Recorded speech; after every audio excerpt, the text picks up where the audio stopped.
ಉದ್ಯೋಗಕ್ಕಾಗಿ ಸರ್ಕಾರದ ವಿರುದ್ಧ ಆಕ್ರೋಶ ವ್ಯಕ್ತಪಡಿಸ್ತಾ ಇದೆ. ಸರ್ಕಾರ ಕಳೆದ ವರ್ಷ ಮೇ ತಿಂಗಳಲ್ಲಿ ಒಂದು ಮಾತನ್ನು ಕೊಟ್ಟಿದ್ದರು. ಸ್ವತಃ ಈ ರಾಜ್ಯದ ಮುಖ್ಯಮಂತ್ರಿಗಳೇ ಟ್ವೀಟ್ ಮೂಲಕ ಈಗಲೂ ನನಗೆ ಒಬ್ಬ ಮಾಧ್ಯಮದ ಸ್ನೇಹಿತರು ಆ ಟ್ವೀಟನ್ನು ಕಳಿಸಿದರು. 2,85,000 ಉದ್ಯೋಗವನ್ನು ನಾವು ಭರ್ತಿ ಮಾಡ್ತೇವೆ, ಸರ್ಕಾರದಲ್ಲಿ ಇರ್ತಕ್ಕಂಥ ಒಂದು ಅವಕಾಶ ಏನಿದೆ. ಈ ಹಿಂದೆ ಪಾಪ ಭಾಳ ಹೇಳಿದ್ರು, ಹಿಂದಿದ್ದಂಥ ಸರ್ಕಾರಗಳು ಯಾರೂ ಕೂಡ ಉದ್ಯೋಗಗಳನ್ನ ಕಲ್ಪಿಸ್ಲಿಕ್ಕೆ ಆಗಲಿಲ್ಲ. ಸರ್ಕಾರದ ಕಡೆಯಿಂದ ಇರ್ತಕ್ಕಂಥ ಈ 2,85,000 ಉದ್ಯೋಗಗಳನ್ನ ಭರ್ತಿ ಮಾಡ್ತೀವಿ ಅಂತಕ್ಕಂಥ ಮಾತನ್ನು ಕೊಟ್ಟಿದ್ದರು. ಸ್ವತಃ ಮುಖ್ಯಮಂತ್ರಿಗಳೇ ಹೇಳಿರ್ತಕ್ಕಂಥ ಸ್ಟೇಟ್ಮೆಂಟ್ನ ಮತ್ತೆ ನಾನು ಕೂಡ ಓದ್ತಾ ಇದ್ದೆ. 1 ವರ್ಷ ಕಳೆದೋಗದೆ. 1 ವರ್ಷ ಆದರೂ ಕೂಡ ಈಗಲೂ ಕೂಡ ಅಲ್ಲಿರ್ತಕ್ಕಂಥ ಯಾವುದೇ ನಮ್ಮ ರಾಜ್ಯದಲ್ಲಿ ಸರ್ಕಾರಿ ಹುದ್ದೆಗಳಿಗೆ ಉದ್ಯೋಗ ಏನು ಭರ್ತಿ ಆಗಬೇಕಾಗಿತ್ತು, ಆಗಿಲ್ಲ. ಆ ಹಿನ್ನೆಲೆಯಲ್ಲಿ ಇವತ್ತು ಧಾರವಾಡದಲ್ಲಿ ನಾನು ಬೆಳಗ್ಗೆಯಿಂದ ನೋಡ್ತಾ ಇದ್ದೇನೆ, ಇವತ್ತು ಯುವಕರು ಬೀದಿಗಿಳಿದವ್ರೆ. ಬೀದಿಗಿಳಿತಕ್ಕಂಥ ಒಂದು ಪರಿಸ್ಥಿತಿ, ವಾತಾವರಣವನ್ನು ಈ ರಾಜ್ಯದ ಮುಖ್ಯಮಂತ್ರಿಗಳಾಗಲಿ ರಾಜ್ಯ ಸರ್ಕಾರ ಆಗಲಿ ನಿರ್ಮಾಣ ಮಾಡಿರ್ತಕ್ಕಂಥದ್ದು ನಿಜಕ್ಕೂ ಕೂಡ ಅತ್ಯಂತ ಖಂಡನೀಯ. ಯಾಕೆಂದರೆ ಇವತ್ತು ಉಪಮುಖ್ಯಮಂತ್ರಿಗಳು ಮಾತನಾಡಿರ್ತಕ್ಕಂಥ ಹೇಳಿಕೆಯನ್ನು ನಾನು ನೋಡಿದೆ. ಅದೆಂಥದ್ದು ಯುವ ನಿಧಿಯಲ್ಲಿ 3,000 ರೂಪಾಯಿ ಕೊಡ್ತಾ ಇಲ್ವಾ ಅಂತ ಭಾಳ ಲಘುವಾಗಿ ಮಾತಾಡಿದ್ದಾರೆ. ಇಲ್ಲಿ ಯಾವುದೋ ಇವರು 3,000 ರೂಪಾಯಿ 2,000 ರೂಪಾಯಿ ನೆಚ್ಕೊಂಡು ಬದುಕ್ತಾ ಇರ್ತಕ್ಕಂಥ ಯುವಕರು ಯಾರೂ ಇಲ್ಲ. ಸ್ವಾಭಿಮಾನದ ಬದುಕು, ಸ್ವಾವಲಂಬಿಗಳಾಗಿ ನಿಂತು ಅವರ ಸ್ವಂತ ಕಾಲ ಮೇಲೆ ದುಡಿತಕ್ಕಂಥದ್ದಕ್ಕೆ ಉದ್ಯೋಗ ಸೃಷ್ಟಿ ಮಾಡಬೇಕಾಗಿರ್ತಕ್ಕಂಥದ್ದು ಸರ್ಕಾರಗಳ ಜವಾಬ್ದಾರಿ, ಅವ್ರ ಕರ್ತವ್ಯ. ಜೊತೆಯಲ್ಲಿ ಮುಖ್ಯಮಂತ್ರಿಗಳಾದಿಯಾಗಿ ಮಾತು ಕೊಟ್ಟಿದ್ದರು, ಆದರೆ ಕೊಟ್ಟ ಮಾತಂತೆ ಯಾವುದೂ ಕೂಡ ಉಳಿಸ್ಕೊಂಡಿಲ್ಲ, ಮಾತು ತಪ್ಪಿದ್ದಾರೆ. ಹಾಗಾಗಿ ಇವತ್ತು ಯುವಕರು ಬೀದಿಗಿಳಿದಿದ್ದಾರೆ. ಅಂತಿಮವಾಗಿ ಧಾರವಾಡದಲ್ಲಿ ಏನು ಇವತ್ತು ಈ ಪ್ರತಿಭಟನೆ ಹೋರಾಟ ಶುರುವಾಗಿದೆ, ಬಹುಶಃ ಈ ಒಂದು ಯುವಕರ ಕಿಚ್ಚು ಇಡೀ ರಾಜ್ಯ ವ್ಯಾಪ್ತಿ ಮುಂದಿನ ದಿನಗಳಲ್ಲಿ ಭಾಳ ದೊಡ್ಡ ಮಟ್ಟದಲ್ಲಿ ಹತ್ತುರಿತಕ್ಕಂಥದ್ರಲ್ಲಿ ಯಾವುದೇ ಸಂಶಯ ಇಲ್ಲ.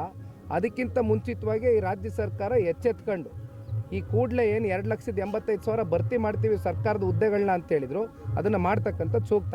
ಸಿದ್ದರಾಮಯ್ಯನವರು ಒಂದು ಟ್ವೀಟ್ ಮಾಡಿದ್ದಾರೆ ಸರ್, ದೇವೇಗೌಡರು ಕುಮಾರಸ್ವಾಮಿ ಅವರು ಸ್ವಜಾತಿ ವಿರೋಧಿ ಒಕ್ಕಲಿಗ ನಾಯಕರನ್ನ ಯಾರನ್ನೂ ಕೂಡ ಬೆಳೆಸ್ತಿಲ್ಲ ಅಂತೇಳಿ ಒಂದು ದರ್ಶನ ಪಟ್ಟಿಯನ್ನು ಹಾಕಿ ಟ್ವೀಟ್ ಮಾಡಿರುವಂಥದ್ದು ಸರ್. ನಾನು ಅವ್ರ ಟ್ವೀಟನ್ನು ಬಹಳ ಸೂಕ್ಷ್ಮ ಗಮನಿಸಿದ್ದೇನೆ. ಅವರು ಹೇಳಿರ್ತಕ್ಕಂಥ ಪ್ರತಿಯೊಂದು ಅಂಶನೂ ಕೂಡ ಓದಿದ್ದೀನಿ. ಬಹುಶಃ ಅವರೇ ಒಂದಷ್ಟು ಹೆಸರುಗಳನ್ನು ಕೂಡ ಪ್ರಸ್ತಾವನೆ ಮಾಡಿದ್ದಾರೆ ಅವ್ರ ಟ್ವೀಟಲ್ಲಿ. ಯಾರ್ಯಾರು ದೇವೇಗೌಡರು ಸಾಹೇಬರು ರಾಜಕೀಯವಾಗಿ ಅವರನ್ನು ಬೆಳೆಸಿ ಭಾಳ ಉತ್ತುಂಗದ ಸ್ಥಾನಕ್ಕೆ ಕೊಂಡೊಯ್ತಕ್ಕಂಥ ಕೆಲಸ ಮಾಡಿದರು, ಅಂಥವರೇ ದೇವೇಗೌಡರು ಸಾಹೇಬ್ರಿಗೆ ಬೆನ್ನಿಗೆ ಚೂರಿ ಚುಚ್ಚಿ ಕೊನೆಗೆ ಇವತ್ತು ದೇವೇಗೌಡರು ಬೆಳೆಸಲಿಲ್ಲ, ಅವರ ಸ್ವಂತ ಸಮುದಾಯನ ಬೆಳೆಸಲಿಲ್ಲ ಅಂತಕ್ಕಂಥ ತಪ್ಪು ಸಂದೇಶಗಳು ಕೊಡ್ತಕ್ಕಂಥ ಅಗತ್ಯತೆ ಇಲ್ಲ.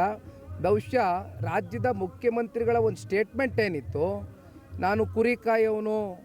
ನಾನು ಕುರಿ ಕಾಯುವಂಥ ಒಬ್ಬ ಸಾಮಾನ್ಯ ಸಮುದಾಯಕ್ಕೆ ಸೇರಿ ಇವತ್ತು ಈ ರಾಜ್ಯದ ಮುಖ್ಯಮಂತ್ರಿಗಳಾಗಿರ್ತಕ್ಕಂಥದ್ದು ಯಾರೂ ಕೂಡ ಸಹಿಸ್ತಾ ಇಲ್ಲ ಅಂತಕ್ಕಂಥದ್ದು ಏನು ಹೇಳ್ತಾ ಇದ್ದಾರೆ. ಬಹುಶಃ 8 ವರ್ಷಕ್ಕೂ ಅಧಿಕ ಕಾಲ ಈ ರಾಜ್ಯದಲ್ಲಿ ಮುಖ್ಯಮಂತ್ರಿಗಳಾಗಿ ಆಡಳಿತ ಮಾಡಿರ್ತಕ್ಕಂಥದ್ದು ಅಷ್ಟೇ ಅಲ್ಲ, 35 ವರ್ಷ, 8 ವರ್ಷ ಮುಖ್ಯಮಂತ್ರಿಗಳಾಗಿ 35 ವರ್ಷ ಅವರು ಯಾವುದಾದ್ರೂ ಒಂದು ರೀತಿಯಲ್ಲಿ ಅಧಿಕಾರ ಅನುಭವಿಸಿದ್ದಾರೆ. ವಿರೋಧ ಪಕ್ಷದ ನಾಯಕರ ಕೆಲಸ ಮಾಡಿದ್ದಾರೆ, ನಾನಾ ರೀತಿ ಅಧಿಕಾರ ಅನುಭವಿಸಿ ಬಂದಿರತಕ್ಕಂಥವ್ರು. ಅಂಥವ್ರ ಬಾಯಲ್ಲಿ 8 ವರ್ಷ ಒಂದು ಪಾಪ ದಾಖಲೆ ಸೃಷ್ಟಿ ಮಾಡಿದ್ದೀನಿ, ದೇವರಾಜ್ ಅರಸು ಅವರ ರೆಕಾರ್ಡ್ ಬ್ರೇಕ್ ಮಾಡಬೇಕು ಅಂತಕ್ಕಂಥದ್ದು ಒಂದು ಅವ್ರ ಮನಸ್ಸಲ್ಲಿ ಪಾಪ ಏನಿತ್ತು ಅದು ಬ್ರೇಕ್ ಮಾಡಿರ್ತಕ್ಕಂಥ ವ್ಯಕ್ತಿ, ಅಂಥ ಯೋಗವಂತ, ಅಷ್ಟೆಲ್ಲ ಯೋಗ ಪಡ್ಕೊಂಡಿರ್ತಕ್ಕಂಥ ಮಾನ್ಯ ಮುಖ್ಯಮಂತ್ರಿಗಳ ಬಾಯಲ್ಲಿ ಇವತ್ತು ಇಂಥ ಮಾತು ಬರುತ್ತೆ ಅಂದರೆ ಎಲ್ಲಾದರೂ ಉಂಟೇನ್ರಿ? 35 ವರ್ಷ ಅಧಿಕಾರ, 8 ವರ್ಷ ಮುಖ್ಯಮಂತ್ರಿ, ಇದಕ್ಕಿಂತ ಇನ್ನೇನು ಕೊಡ್ಲಿಕ್ಕಾಗ್ತದೆ ಇದು ರಾಜ್ಯದ ಜನತೆ? ದಯವಿಟ್ಟು ಒಂದು ಮಾತನ್ನು ಹೇಳ್ತೇನೆ, ನೀವು ಸಮಾಜನ ಅಥವಾ ಸಮುದಾಯವನ್ನು ಮುಂದಿಟ್ಕೊಂಡು ಅದರ ಮೂಲಕ ರಕ್ಷಣೆ ಪಡಿತಕ್ಕಂಥ ಕೆಲಸ ಮಾಡೋದು ಬೇಡ. ಇವತ್ತೇನಾದರೂ ಮಾನ್ಯ ಮುಖ್ಯಮಂತ್ರಿಗಳು ಈ ರಾಜ್ಯದ ಮುಖ್ಯಮಂತ್ರಿಗಳಾಗಿದ್ದಾರೆ, ಈಗೇನೋ 18ನೇ ಬಡ್ಜೆಟ್ ಮಂಡನೆ ಮಾಡ್ತಾ ಇದ್ದಾರಲ್ಲ, ಇದಕ್ಕೆ ಯಾವ ಒಂದು ಜನತಾದಳ ಪಕ್ಷ, ಯಾವ ದೇವೇಗೌಡರು ಸಾಹೇಬರು ಮೊದಲನೇ ಬಾರಿ ಅವರು ಬಡ್ಜೆಟ್ನ ಮಂಡನೆ ಮಾಡ್ತಕ್ಕಂಥದ್ದಕ್ಕೆ ಅವ್ರ ಕೈಲಿ ಮಾಡಿಸಿದ್ರಲ್ಲ, ಅವತ್ತು ಎಂತೆಂಥ ದೊಡ್ಡ ಅಗ್ರಗಣ್ಯ ನಾಯಕರು ಇದ್ರು ರೀ, ಎಷ್ಟು ಪ್ರಶ್ನೆಗಳು ಕೇಳಿದರು. ಅವತ್ತು ಸಿದ್ದರಾಮಯ್ಯನವ್ರ ಕೈಲಿ ಇಲ್ಲ, ಇವರು ಬೆಳಿಬೇಕು, ಎಲ್ಲ ಸಮುದಾಯದವರು ಬೆಳಿಬೇಕು, ಸಾಮಾಜಿಕ ನ್ಯಾಯ, ಸಾಮಾಜಿಕ ಬದ್ಧತೆ ಅಂತಕ್ಕಂಥ ಚಿಂತನೆಯಿಂದ ದೇವೇಗೌಡರು ಸಾಹೇಬರು ಅವತ್ತು ಅವ್ರ ಕೈಲಿ ಬಡ್ಜೆಟ್ ಮಂಡನೆ ಮಾಡಿಸಿದ್ರಲ್ಲ, ಅವತ್ತು ದೇವೇಗೌಡರು ಸಾಹೇಬರು ಬಡ್ಜೆಟ್ ಮಂಡನೆ ಮಾಡಿಸದೇ ಹೋಗಿದ್ರೆ ಇವತ್ತು 18ನೇ ಬಡ್ಜೆಟ್ ಮಂಡನೆ ಮಾಡೋಕ್ಕಾಗದ ಮಾನ್ಯ ಮುಖ್ಯಮಂತ್ರಿಗಳು? ಇತಿಹಾಸ ತಿಳ್ಕೊಂಡು ಮಾತಾಡೋಣ ದಯಮಾಡಿ. ಸರ್, ಕೆಲ ಕಾಂಗ್ರೆಸ್ ಶಾಸಕರೇ ಸಚಿವರುಗಳಿಗೆ ಕೆಲಸ ಮಾಡ್ತಾ ಇಲ್ಲ ಅಂತೇಳಿ ಕಾಂಗ್ರೆಸ್ ಹೈಕಮಾಂಡ್ಗೆ ಪತ್ರ ಬರೆದಿದ್ದಾರೆ. ಯಾರು ಅಂದ್ರೆ ಹೊಸದಾಗಿ ಶಾಸಕರಾಗಿರುವಂಥದ್ದು ಸರ್ ಹೈಕಮಾಂಡ್ಗೆ ಸಚಿವರುಗಳು ಕೆಲಸ ಮಾಡ್ತಾ ಇಲ್ಲ, ಹಾಗಾಗಿ ಬದಲಾವಣೆ ಮಾಡಿ ಯುವಕರಿಗೆ ಅವಕಾಶ ಕೊಡಿ ಅನ್ನುವಂಥ ಪತ್ರವನ್ನು ಬರೆದಿದ್ದಾರೆ. ಅಲ್ಲ, ಸಚಿವರು ಬದಲಾವಣೆ ಮಾಡೋದಲ್ಲ, ಈ ರಾಜ್ಯ ಸರ್ಕಾರ ಬದಲಾವಣೆ ಮಾಡ್ತಕ್ಕಂಥ ದಿನ ಭಾಳ ದೂರ ಇಲ್ಲ. ಅದು 7 ಕೋಟಿ ಕನ್ನಡಿಗರು ಮಾತಾಡ್ತಾವ್ರೆ. ಬಹುಶಃ ಇವತ್ತು ಟ್ರೆಂಡ್ ಯಾವ ರೀತಿ ಇದೆ ಅಂದರೆ 9,000 ಕಿಲೋಮೀಟ್ರ್ ರಾಜ್ಯ ಪ್ರವಾಸ ಮಾಡ್ಕೊಂಬಂದಿದ್ದೀನಿ, 2ನೇ ಹಂತಕ್ಕೆ ಪ್ರವಾಸ ಕೈಗೆತ್ಕೊಂಡಿದ್ದೀನಿ, ಈಗ ಟಿ ನರಸೀಪುರಕ್ಕೆ ಹೋಯ್ತಾ ಇದ್ದೀನಿ. ಎಲ್ಲಿ ಹೋದರೂ ಜನ ಒಂದೇ ಹೇಳ್ತಾರೆ, ಇವತ್ತು ನಾಳೆ ಏನಾದ್ರು ಚುನಾವಣೆ ಅನೌನ್ಸ್ ಆದರೆ ಈ ಕೂಡಲೇ ತಿರಸ್ಕಾರ ಮಾಡ್ತಕ್ಕಂಥ ಮೂಡ್ಗೆ ಜನ ಬಂದುಬಿಟ್ಟಿದ್ದಾರೆ.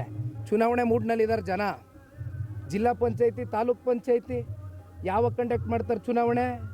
ಕೊನೆಗೆ GBA ಚುನಾವಣೆ ಬೆಂಗಳೂರಿನಲ್ಲಿ ನಡೀತಕ್ಕಂಥ ಏನೊಂದು ಗ್ರೇಟರ್ ಬೆಂಗಳೂರು ಅಥಾರಿಟಿ ಚುನಾವಣೆ, ಸುಪ್ರೀಂ ಕೋರ್ಟು ಚೀಮಾರಿ ಹಾಕಿ ಕೋರ್ಟ್ ಮೆಟ್ಲತ್ತಿ ಅಲ್ಲಿಂದ ಡೈರೆಕ್ಷನ್ಸ್ ಕೊಟ್ಟ ಮೇಲೆ ಈಗ ಕೊನೆಗೆ ಜೂನ್ ತಿಂಗಳೊಳಗಡೆ ಕಂಡಕ್ಟ್ ಮಾಡಬೇಕು ಅಂತ ಹೇಳಿದ್ದಾರೆ.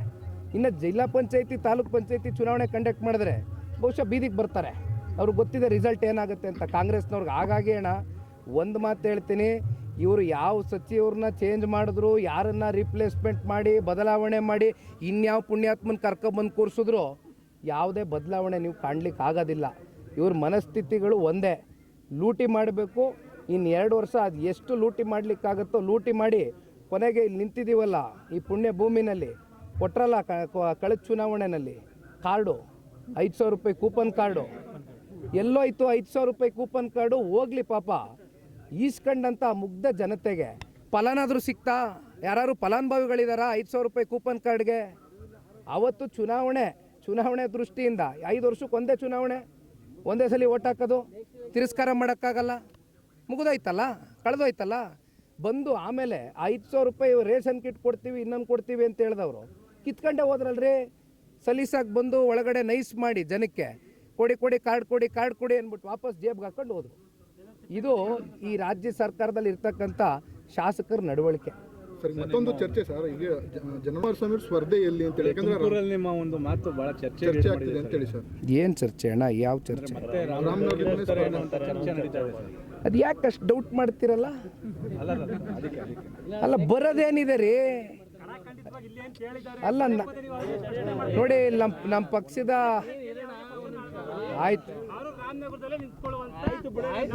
ಆಯ್ತಲ್ಲ, ಅವರೇ ಉತ್ತರ ಕೊಟ್ರಲ್ಲ.